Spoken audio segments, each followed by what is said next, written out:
যুক্তরাজ্য সফররত প্রধান উপদেষ্টা অধ্যাপক ডক্টর মোহাম্মদ ইউনূসের সঙ্গে সৌজন্য সাক্ষাৎ করেছেন এয়ারবাসের executive vice president Wouter van Wersch. লন্ডনে প্রধান উপদেষ্টার হোটেলে তাদের সাক্ষাৎ অনুষ্ঠিত হয়।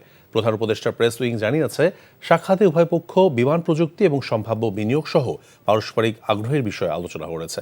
পরে অল পার্টি পার্লামেন্টারি গ্রুপের ব্যানারে কয়েকজন ব্রিটিশ এমপি প্রধান উপদেষ্টার সঙ্গে সাক্ষাৎ করেন। দলটিতে রূপা হক সহ প্রায় ২০ জন এমপি উপস্থিত ছিলেন।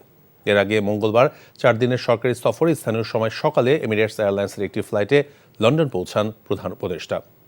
এই সফরে প্রধান উপদেষ্টা বাকিংহাম প্যালেসে ব্রিটিশ রাজা তৃতীয় চার্লসের সঙ্গে দেখা করবেন।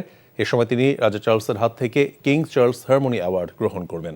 আগামী শুক্রবার লন্ডন সময় সকাল ৯টা থেকে ১১টা পর্যন্ত প্রধান উপদেষ্টা অধ্যাপক ইউনূসের সঙ্গে বিএনপির ভারপ্রাপ্ত চেয়ারম্যান তারেক রহমানের বৈঠকের কথা রয়েছে।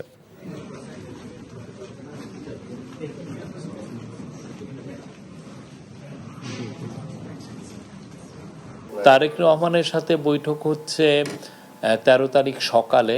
ইলেকশনের ডেটটা ঘোষণা করেছি সেই বিষয়ে, তারপরে ইলেকশনের এই জুলাই চার্টারটা হওয়া, রিফর্ম বিষয়, এগুলো যে কোনো ইস্যুই আলাপ হতে পারে। বান্ডেল থাকলে প্রতি সেনমানিতে টাকা বাঁচবে। বিকাশ সেনমানি বান্ডেল কিনে জিতুন প্রতি লেনদেনে।